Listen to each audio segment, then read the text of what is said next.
Hi friends, அனைவருக்கும் வணக்கம். இது செவ்வாய்க்கிழமை காலையில் வழக்கம் போல கடல்ல இருந்து ஃப்ரெஷ்ஷான மீன் பிடிச்சிட்டு வந்து கொடுத்துருந்தாங்க. ஸோ இன்னைக்கு என்னென்ன மீன் பார்க்கலாம். இது வந்து ஊடாங்கனி மீன், ஒரு பத்திய வகை மீன் அப்படின்னு சொல்லலாம். அதுக்கப்புறம் சங்கரா மீன், பாறை மீன், ஒரே ஒரு ஷீலா மீன் இருந்துச்சு. அவ்வளவுதாங்க இன்னைக்கான மீன் வகைகள். வழக்கம் போல எல்லாத்தையும் வந்து கட் பண்ணி கிளீன் பண்ணி மசாலா போட்டு குழம்புக்கு வறுவலுக்குன்னு தனித்தனியா எடுத்து வச்சாச்சு. தோட்டத்துல இருந்து கொஞ்சம் வந்து சொரக்காய் எடுத்துட்டு வந்திருந்தோம். அதை வச்சு இன்னைக்கு சொரக்காய் பொரியலும் சாதமும் வச்சு மீன் வறுவல் வச்சு கவின் அப்பாக்கு கொடுத்து அனுப்பிட்டேன். எங்களுக்கு கொஞ்சமா ஆல்ரெடி எறா வாங்கியிருந்தேன்.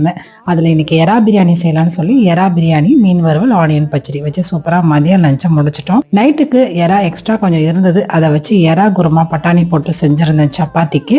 நைட்டு டின்னரு சூப்பரா ஒரு பொடி பிடிச்சி சாப்பிட்டாச்சுங்க. இன்னைக்கு டே இப்படிதான் போச்சு. இந்த குருமா ரெசிபி நம்ம சேனல்ல போஸ்ட் பண்ணிருக்கேன், மிஸ் பண்ணாம பாருங்க. இன்னைக்கான டிப்ஸ் எறாவை வச்சுதாங்க.